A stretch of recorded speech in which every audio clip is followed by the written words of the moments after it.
পিতা বাংলার গৌরব, যেটা নিয়ে বাংলার মুখ্যমন্ত্রী লড়াই করছেন, সঙ্গে আমাদের নেতৃত্ব অভিষেক ব্যানার্জি লড়াই করছেন। এবং আমার মনে হয়েছে যে এই সময়কালে দাঁড়িয়ে বিজেপির বিরুদ্ধে লড়াই করবার জন্য, বিজেপিকে আটকানোর জন্য যেভাবে গোটা ভারতবর্ষে মানুষের কণ্ঠরোধ হচ্ছে, তার বিরুদ্ধে দাঁড়িয়ে বিজেপির বিরুদ্ধে লড়বার জন্য সবচেয়ে বড় শক্তি হচ্ছে তৃণমূল কংগ্রেস। তাই আমি তৃণমূল কংগ্রেসের সঙ্গে এসছি, অভিষেক ব্যানার্জির সঙ্গে এসছি, মমতা ব্যানার্জির সঙ্গে এসছি।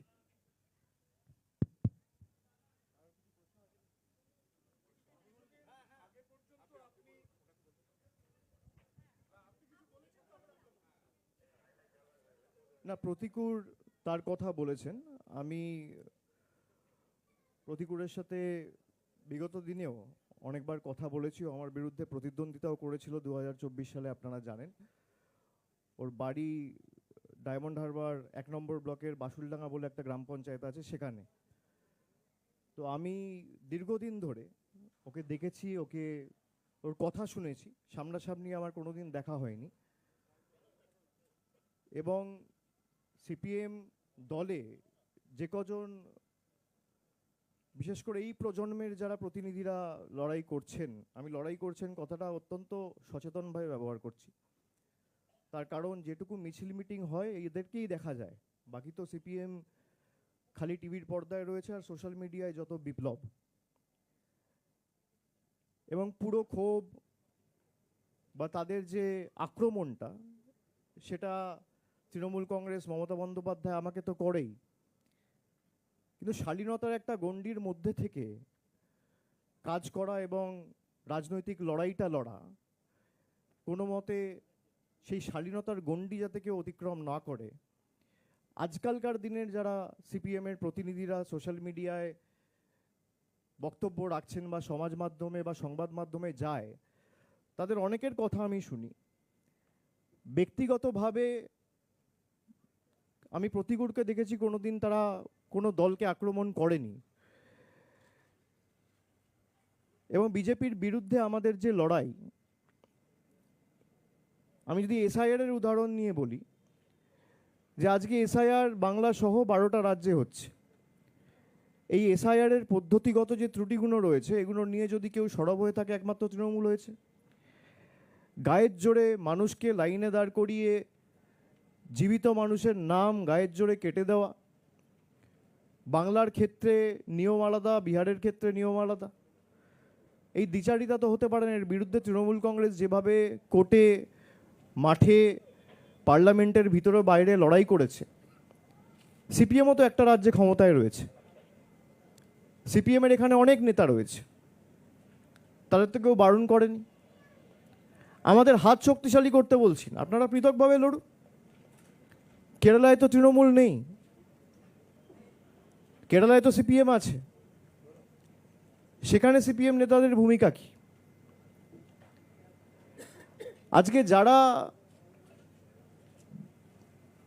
লেফট আইডিওলজি, বামপন্থার আদর্শ নিয়ে কথা বলে, নিজেদের বামপন্থী বলে দাবি করে, সিপিএমের আইডিওলজিটা কি? কোন আইডিওলজি বা কোন আদর্শের ভিত্তিতে বা বেসিসে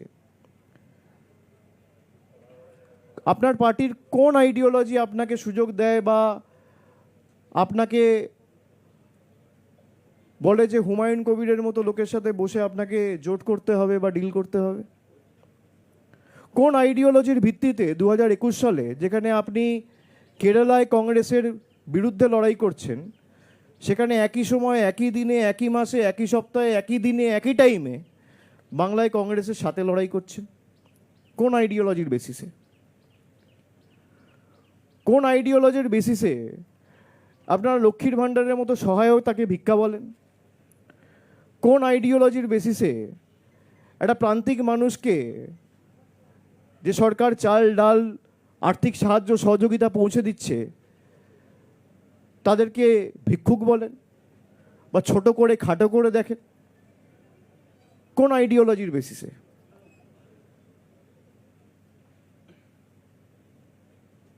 সিপিএমের আইডিওলজি কি? অনেকে জিজ্ঞেস করে তৃণমূলের আইডিওলজি কি? আমাদের আইডিওলজি ওয়েলফেয়ারিজম।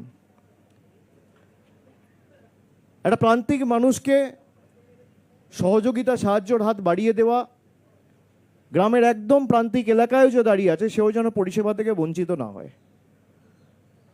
মমতা ব্যানার্জি অপরাধ করেছেন, আমাদের সরকার অপরাধ করেছেন লক্ষ্মীর ভাণ্ডার দিয়ে, রাজ্যটাকে নাকি দেউলিয়া করে দিয়েছে।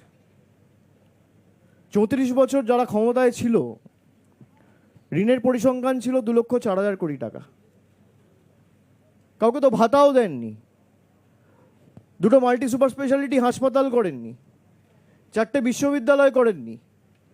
কোন আইডিওলজির বেসিসে আপনি কম্পিউটার বন্ধ করেন? আইডিওলজিটা কি আমি জানতে চাইছি। আমার আইডিওলজি, আমাদের দলের আইডিওলজি আমাদের বলে যে কোনো মানুষকে পরিষেবা পৌঁছে দেওয়া, আর্থিক সাহায্য হোক, যেটুকু আমাদের সামর্থ্য রয়েছে, সীমাবদ্ধ ক্ষমতা রয়েছে, তার বেসিসে যতটুকু আমরা পারবো আমরা মানুষের পাশে দাঁড়াবো। মমতা ব্যানার্জি সরকার দাঁড়িয়েছে, অর্থ সরাসরি মানুষের হাতে পৌঁছে দিয়েছে। আপনাদের গাত্রদাহ কেন, গায়ে জ্বালা কেন? আমি দুদিন ধরে সংবাদ মাধ্যম দেখছি, সেখানে প্রতিকূলকে বলা হচ্ছে তৃণমূলের সাথে ডিল করেছে। ডিলটা কি? ডিল, তিনি বিধানসভা নির্বাচনে টিকিট পাচ্ছেন।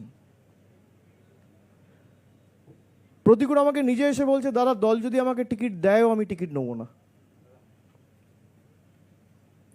আপনি একটা ছেলেকে জানেন না, আপনার সাথে যে এতদিন ধরে দল করলো তাকে আপনি চেনেনই না।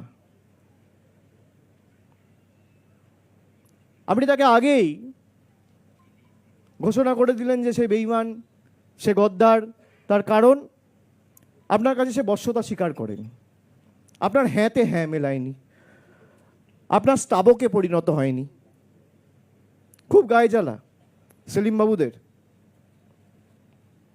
তৃণমূলের সাথে ডিল হয়েছে, সংবাদ মাধ্যমে স্নো পাউডার মেখে ঘুরে বেড়ানো নেতা বলে দিচ্ছে তৃণমূলের সাথে সেটেলমেন্ট হয়ে গেছে। আমি এটা সংবাদ মাধ্যমে বলতাম না, কিন্তু আমি যদি এটা না বলি,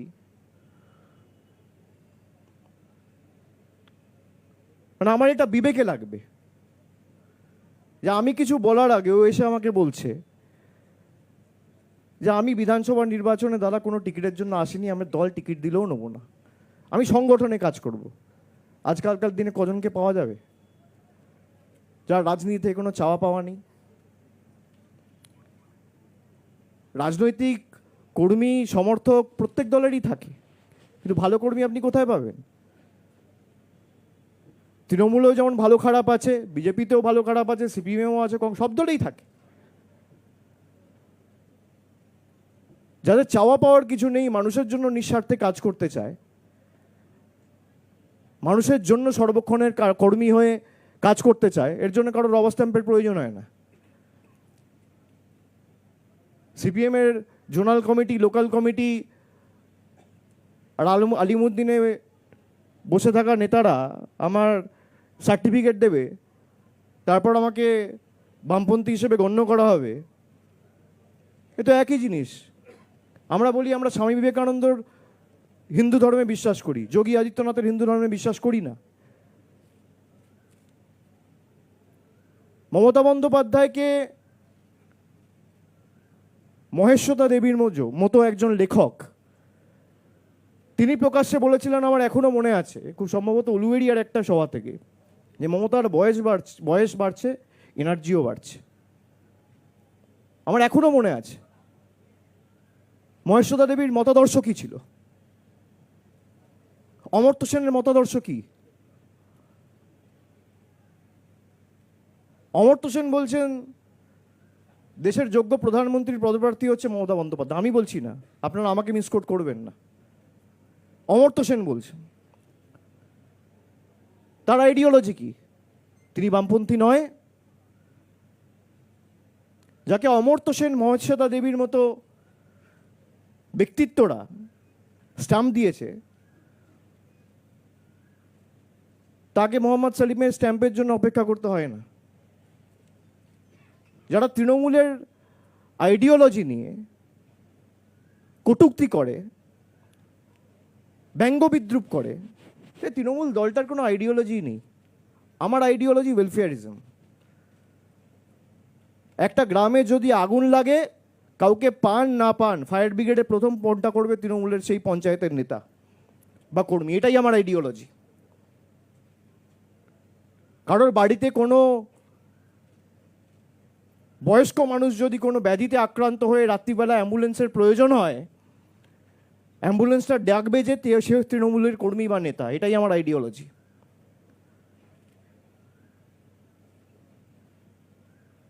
লকডাউনের সময় যাতে কাউকে অভুক্ত অবস্থায় শুতে না হয়, আমরা কমিউনিটি কিচেন করে মানুষের বাড়িতে খাবার পৌঁছে দিয়েছি, মানুষের বাড়ির বাইরে গিয়ে কাউকে এসে লাইনে দাঁড়িয়ে খাবার নিতে হয়নি। এটা আমার আইডিওলজি। নারী ক্ষমতায়নের কথা অনেকে বলেছে, মানুষকে সে নারী ক্ষমতায়নের মডেলকে বাস্তবায়িত করেছেন মমতা বন্দ্যোপাধ্যায়। 1500 টাকা করে লক্ষ্মীর ভাণ্ডার মহিলাদের ব্যাংক অ্যাকাউন্টে সরাসরি ডিবিটি করে। এটা আমার আইডিওলজি।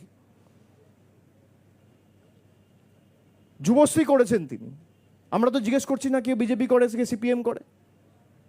যারা মাধ্যমিক পাশ করেছেন কিন্তু এখনো চাকরি পাননি, তাদেরকে সাহায্য করে সহযোগিতার হাত বাড়িয়ে দিয়েছে আমাদের সরকার, তার যাতে অসুবিধা না হয়। সে বলছে অনেকে বলছে 1500 টাকায় কিছু হয় না। আমি মানি 1500 টাকায় কিছু হয় না, কিন্তু তাকে যদি আগামী দিন 5টা জায়গায় ইন্টারভিউ দিতে হয়, তার মায়ের কাছে হাত পাততে হবে না। এই 1500 টাকা করে গাড়ি ভাড়া দিয়ে সে নিজের ইন্টারভিউটা নিজে দিতে পারবে। এটা আমার আইডিওলজি।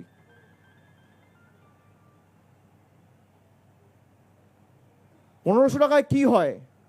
1500 টাকায় হয়তো কিছু হয় না, কিন্তু 5 বছরের জন্য তাকে 1500 টাকা করে দেওয়া, বছরে 18,000 টাকা, 5 বছরে 90,000 টাকা।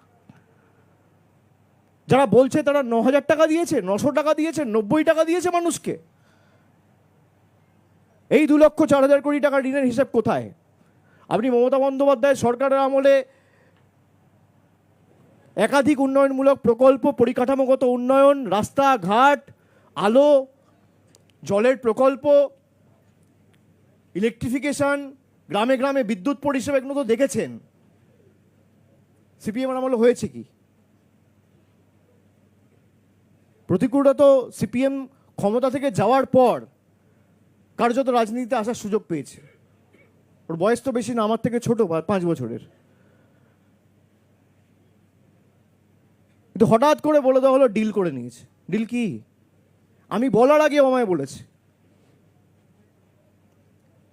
ঋতব্রত বন্দ্যোপাধ্যায় যখন এসেছিল, চাওয়া পাওয়ার জন্য আসেনি। কানাইয়া কুমারের মতো ছেলে চলে গেছে কংগ্রেসে, সব ধান্দাবাজ। আর যাদের অঙ্গুলি হেলনে 35% ভোট বিজেপিতে ট্রান্সফার হয়েছে, তারা ধোয়া তুলসী পাতা। তারা জবে থেকে দল চালাচ্ছে, সিপিএম চালাচ্ছে, সিপিএমের 40% ভোট। 2016 সালে সিপিএমের কজন বিধায়ক ছিল? কি এমন জাদুকাঠি? 4%, 5% ভোটে নেমে গেল 3 বছরের মধ্যে 2019 সালে। যাদের কারণে আজ সিপিএম শূন্য, তারা আজকে অন্যকে আক্রমণ করে ব্যক্তি আক্রমণে নেমেছে। আয়নায় নিজের মুখটা দেখা উচিত। কার সাথে লড়বেন আগে ঠিক করুন।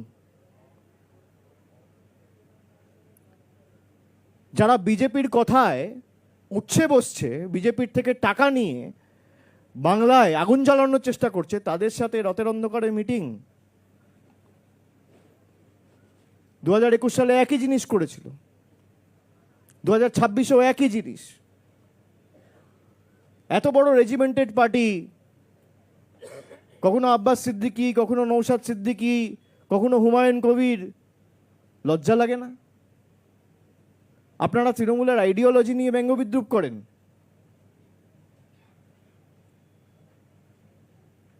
আপনারা বলেন আমরা মন্দির মসজিদের রাজনীতিতে বিশ্বাস করি না।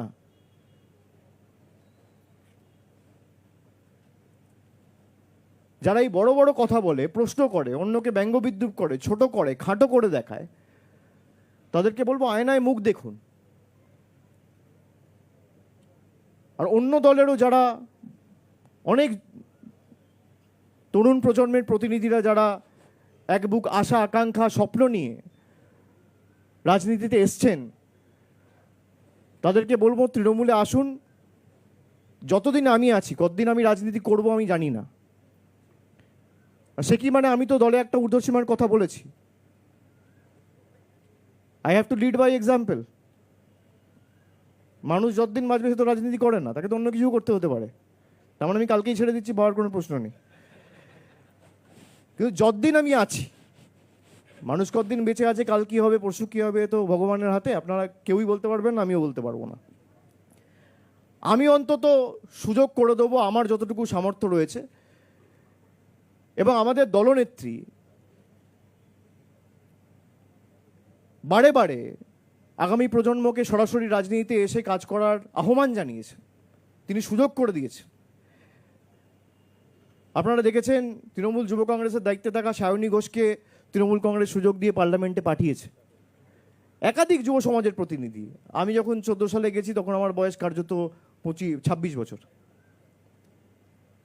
12 বছর আগে। তো অনেককে সুযোগ দিয়েছে। দেবাংশুর মতো ছেলেকে আমরা গত ইলেকশনে তমলুক থেকে প্রার্থী করেছিলাম। 2016-তেও 2021-এও একাধিক যুব সমাজের প্রতিনিধি, নতুন পুরনো সংমিশ্রণেই একটা দল সমৃদ্ধশালী হয়ে ওঠে। তো আমি সকলকে আহ্বান করব যে আসুন সবাই মিলে যদি সমাজকে আরও শক্তিশালী করতে হয় এবং বিজেপির এই সাম্প্রদায়িক উস্কানি এবং বৈষম্যবাদী এবং বিভাজনের রাজনীতি থেকে যদি মুক্তি দিতে হয়, বাংলায় যেভাবে মমতা বন্দ্যোপাধ্যায় লড়াই করেছে ভারতবর্ষের কাছে মডেল। গতকালও তো আপনারা দেখেছেন এসআইআর নিয়ে সুপ্রিম কোর্ট যে রায় দিয়েছে, কোথাও তো ভাই ইলেকশন কমিশনার সিইওর উপর অনাস্থা রয়েছে, সেই জন্য জুডিশিয়াল অফিসারদের অ্যাপয়েন্ট করার কথা বলা হয়েছে, নাহলে করবে কেন? অন্য জায়গাতেও হচ্ছে। আমরা এই কারণে বলেছিলাম যে এই হঠকারী সিদ্ধান্তের বিরুদ্ধে আমরা। আজকে আপনাকে তো পেছোতেই হচ্ছে। 14 তারিখ লিস্ট বেরোনোর কথা ছিল, এখন বলছে 28 তারিখ বেরোবে, কালকে বলেছে 28 তারিখ কিছু বেরোবে, যেগুলো বেরোতে পারবে না 28 তারিখ সেগুলো পরবর্তীকালে বেরোবে কেস ক্লিয়ার হওয়ার পরে। তো সময় তো লাগছে। আপনি বলেছিলেন 2 মাসে করবো, নেই করতে করতে 4 মাস লেগে গেল। এটাই যদি 2 বছর ধরে করতেন কোনো অসুবিধা ছিল না, কেউ বারণ করেনি। সময় নিয়ে আপনি করুন।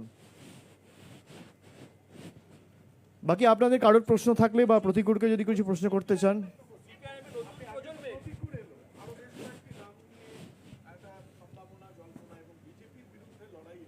সর্বভারতীয় স্তরে যেভাবে তৃণমূল কংগ্রেস পদক্ষেপ নিচ্ছে, যেভাবে মমতা বন্দ্যোপাধ্যায়ের প্রশংসায় মানিক সরকারের মতো প্রবীণ কমিউনিস্ট নেতা প্রশংসা করছেন আজকে প্রতিকূল হয়েছে, তা বামেদের নবপ্রজন্মের যারা মাঠে লড়াই করছেন খুব স্পেসিফিকভাবে তাদেরকে কি আহ্বান জানাবেন? আমি তো আমার কথার মাধ্যমে সেগুলো ইতিমধ্যেই বলেছি যে যদি কেউ আসতে চায়, আমি যতদিন আছি আমি নিশ্চিতভাবে চেষ্টা করে দেবো তারা যেন সুযোগ পায়, মানুষের জন্য কাজ করে। মানুষের কাজ করার জন্য কোনো জনপ্রতিনিধি বা কোনো রবার স্ট্যাম্প লাগে না। সর্বক্ষণের যে মানুষের কর্মী হিসেবে তার জন্য সদিচ্ছা লাগে, মানুষের জন্য কাজ করার দৃষ্টিভঙ্গি থাকা উচিত এবং মানুষের জন্য কাজ করার মানসিকতা থাকতে হবে। এই 3টে থাকলেই যথেষ্ট। তো সবার প্রতি আমার আহ্বান থাকবে। বাকি কারোর যদি মনে হয় যে না আমি আরও 4-5 বছর সময় দেবো, তার সে অধিকার আছে, সে দেবে, কোনো অসুবিধা নেই।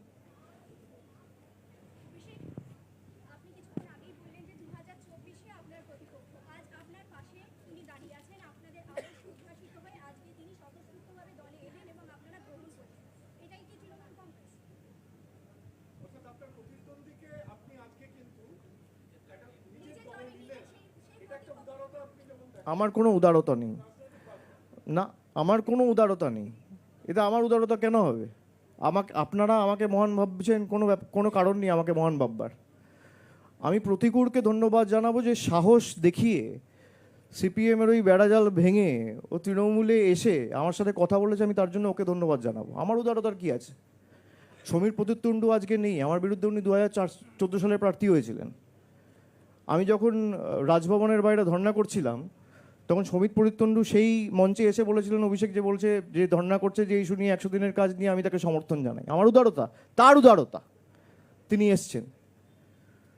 তো আমার কোনো এখানে উদারতা দেখানোর ব্যাপার নেই, আমার ক্রেডিট চাই না। এগুলো অন্যান্য দলে যারা করে, যারা লাইমলাইটে থাকার জন্য করে, তারা এসব বলে যে আমার উদারতা। কোনো উদারতা নেই। কিসের উদারতা? সে আজকে চাইলে সেখানে থাকতেই পারতো, একইভাবে চলতো। মানুষেরও তো একটা প্রাইম রয়েছে। আজকে তার বয়স হয়তো 34-35, 10 বছর পর 45 হবে। কাজ বয়সের সাথে সাথে মানুষের কর্মক্ষমতা কমে। আমি যে ইস্যুগুলো নিয়ে দলে প্রতিবাদ করেছি তার যদি কোনো সুরাহা সমাধান না হয়, তাহলে আমার প্রতিবাদ করার অধিকারটুকুও থাকবে না। আমি প্রতিবাদ করলে আমাকে বেঈমান বলা হবে। সেই সৎসাহস প্রতিকূর দেখিয়েছে, আমি ধন্যবাদ তাকে জানাই।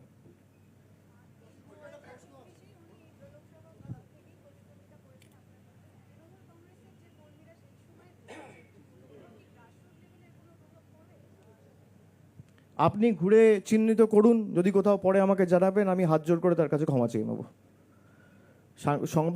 সাংবাদিকতা তো আপনাদের কাজ, এবং সাংবাদিকরা সমাজের চোখ এবং কান। আপনারা যান বিস্তীর্ণ এলাকায়, বুথে গিয়ে একটু খোঁজ খবর নিন। যদি কেউ বলে যে না, প্রতিকূলের তৃণমূলে যোগদান আমরা ভালো চোখে দেখছি না, আমি ফোন করে ভিডিও কলে বা তার বাড়ি গিয়ে তার থেকে ক্ষমা চেয়ে নেব। ঠিক আছে?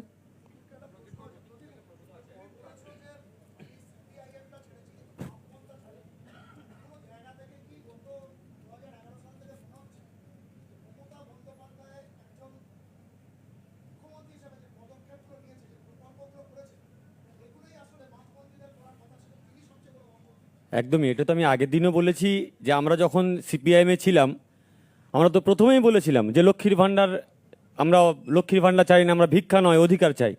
তো পরে তো দল বলল ভাই ভিক্ষা নয়, এটা কথাটা বলা ঠিক হবে না, এটা মানুষের মধ্যে রিয়াকশান আছে, আরও ভোট কমে যাচ্ছে। তো পরে গিয়ে আমরা বললাম ভাতা বাড়াতে হবে, আমরা টাকা বেশি করে দেবো। মানে পরোক্ষভাবে তো তৃণমূল কংগ্রেসের স্কিমের কথা বা তৃণমূল কংগ্রেসের প্রকল্পের কথা আমরা স্বীকার করে নিলাম, আমরা বেটার করবার কথা বলেছিলাম। তো ফলে অবশ্যই সেই প্রশ্ন তো আপনি নিজেই উত্তর দিয়ে দিলেন। আপনার নীতি নৈতিকতা নিয়ে প্রশ্ন উঠছে সোশ্যাল মিডিয়ায়, বাম কর্মী সমর্থকরা সেই প্রশ্ন তুলছে যে এত নীতি নৈতিকতার কথা বলতেন, এখন কেন তৃণমূলে গেলেন? আমার নীতি নৈতিকতা বিজেপিকে আটকাবো, ফ্যাসিস্ট শক্তিকে আটকাবো, সেই নীতি। এই যে বলছে না ডিল হয়েছে, হ্যাঁ ডিল হয়েছে। বিজেপিকে পশ্চিমবঙ্গের মাটিতে আটকাবো, বিজেপিকে ঢুকতে দেবো না, এইটাই ডিল হয়েছে আমার। এবং যারা নীতি নৈতিকতা বলছে, প্রতিকুর রহমানকে বলতে পারে, আরে আমরা তো যখন সিপিআইএমে ছিলাম তৃণমূলকে বিজেপি বলে অনেক রটিয়েছি। তৃণমূল সেটা ভুল প্রমাণ করার জন্য অভিষেক ব্যানার্জি, মমতা ব্যানার্জি সুপ্রিম কোর্টে গেলেন। আর প্রতিদিন তৃণমূল কংগ্রেস সিপিআইএমকে বলছে বিজেপির বি টিম তোমার ভোট ট্রান্সফার করেছো, সেটা প্রমাণ করার জন্য মোহাম্মদ সেলিম হুমায়ুনের সঙ্গে বসলেন। সেটা প্রমাণ করার জন্য মোহাম্মদ সেলিম ওয়েলফেয়ার পার্টির নেতাদের নিয়ে এসে আলিমুদ্দিনে মিটিং করলেন। সেটা প্রমাণ করবার জন্য এসডিপিআইয়ের মতো প্রকাশ্য সভাতে সিপিএমের প্রতিনিধি পাঠাচ্ছেন। তো ফলে পরিষ্কার হয়ে গেছে কে কোন ডিল করেছে।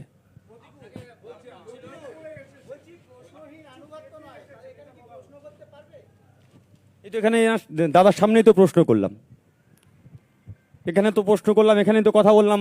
আমার তো মনে হয়নি কোথাও যে আমি ভয়ের মধ্যে আছি বা আমি প্রশ্ন করতে পারছি না বা আমার হেজিটেশন ফিল হচ্ছে বা আমি কাছে যেতে পারছি না, আমার একবারও মনে হচ্ছে না। আপনি ডায়মন্ড হারবারে যতদিন রাজনীতি করছেন, এখানের অনেক সাংগঠনিক স্তরের অনেকের সঙ্গে আপনি রাজনীতি করেছেন, তাদের সঙ্গে কোথাও কি আপনার তৃণমূলে আসার পর টাসেল হবে না তো? একদমই টাসেল হবে না। আরে লড়াই তো রাজনীতির লড়াই। এই যে গতকাল থেকে বললো যারা তোমার মেরেছিল তুমি তাদের সঙ্গে গেছো, গতকাল থেকে ফেসবুকে ডটাচ্ছে। যারা আমাকে বলছে আমি তাদের কাছে প্রশ্ন করবো, আমি মার খেয়েছিলাম কাদের জন্য? আমি তো মার খেয়েছিলাম তোমাদের জন্য। তোমরা তো আমাকে ঠেলে দূরে সরিয়ে দিয়েছো, আমি তো থাকতে চেয়েছিলাম।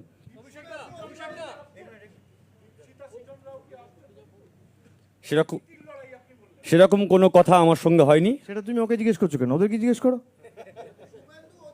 তবে এটুকু বলতে পারি, দলে দম বন্ধ করা পরিস্থিতির মধ্যে অনেকেই মুখ খোলা শুরু করেছে। হয়তো আমি রাজপ্রাসাদের বাইরে এসে জিজ্ঞেস করেছি রাজা একটু থামুন, ওই প্রসাদের মধ্যে ঘুমন্ত শিশু জেগে উঠেছে, প্রশ্ন করবে রাজা তোর কাপড় কোথায়।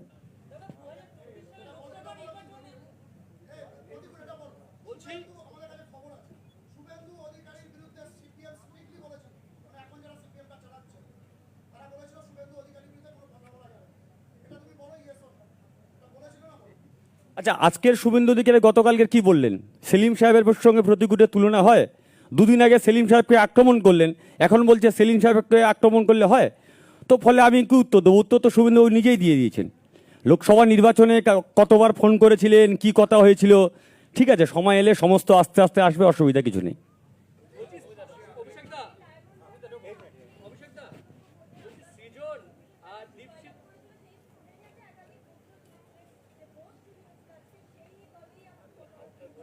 আচ্ছা, আমাকে 1 মাস আগে ভোটে দাঁড় করানো হয়েছে, সবাই জানে আমি হারবো।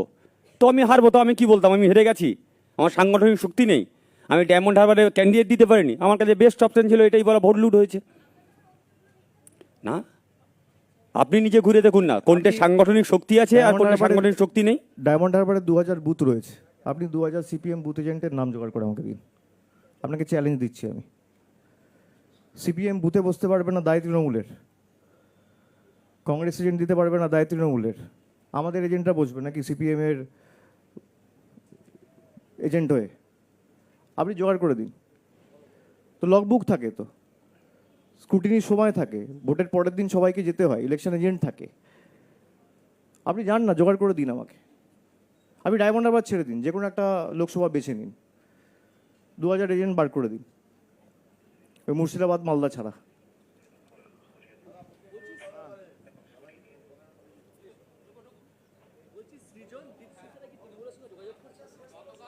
আমি তো বললাম সেটা ওদেরকে জিজ্ঞেস করো।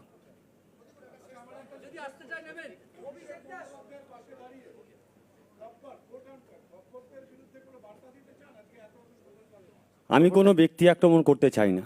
আমার দলের অভ্যন্তরে যারা দম বন্ধ করেছিল সেই দম বন্ধ অবস্থা থেকে আমি নিঃশ্বাস নিতে এসেছি।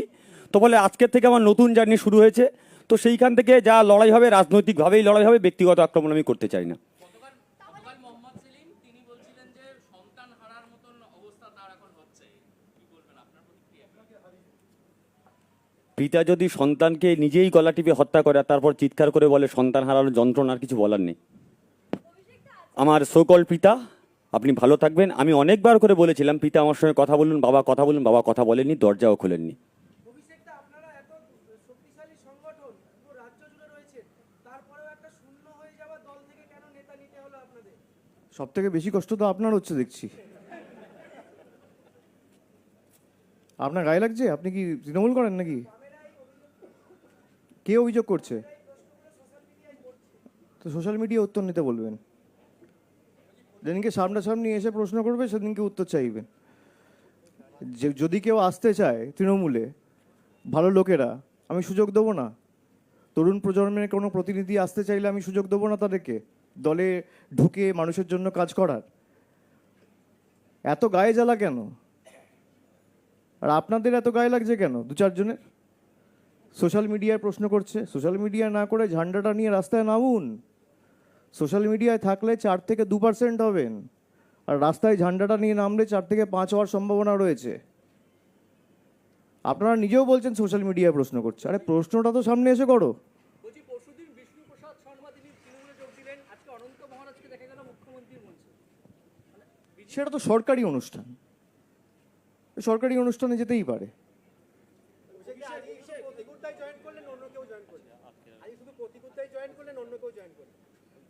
আজকে তো প্রতিকূল এসছে, আপনি বোধহয় আশা করছিলেন অন্য অনেকে আসবে। প্রতিকূলের সাথে কিছু তার সতীর্থ সহকর্মীরা এসছে। হ্যাঁ নিশ্চয়ই, তার সাথে যারা এসছিল তারাও এসছে। আমি প্রতিকূলের হাতে পতাকা তুলে দেবো। আচ্ছা, আপনারা সবাই চাটা খেয়েছেন? আবার কি?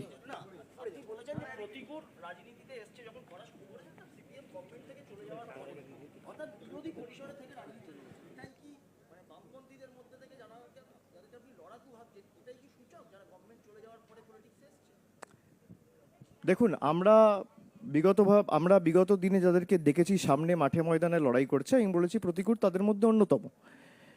কিন্তু তাদের মধ্যেও ভালো খারাপ রয়েছে, তাদের দলের অভ্যন্তরীণ কি বিষয় আমি তো বলতে পারবো না। কিন্তু যদি কারোর মনে হয় যে এই দলে আমি 10 বছর 12 বছর কাটিয়েছি এবং আমার দাবি বা আমার কথাগুলোকে মান্যতা দেওয়া হচ্ছে না বা সাজেশনগুলো কনসিডার করা হচ্ছে না, তার যদি মনে হয় যে সিপিএম একটা ব্যক্তির দ্বারা তাদের স্বার্থ চরিতার্থ করার জন্য দলটাকে লাটে ওঠানো হচ্ছে, আমি তাদের কাছে আহ্বান জানাবো যে তারা সেই দল ছেড়ে সময় নষ্ট না করে মানুষের জন্য কাজ করে। এবং তৃণমূল বলে না, তাদের যদি মনে হয় অন্য দলে যাওয়ার, তারা যেতে পারে, সেই সুযোগও তাদের কাছে আছে। আমি যেহেতু একটা দলে রয়েছি এবং আমি দলের সাধারণ সম্পাদক, আমি এই দলের সাংসদ, আমার এটা অধিকার যে আমার দলে আমি চাইবো তারা আসুক এবং মানুষের জন্য কাজ করার সুযোগ পাক।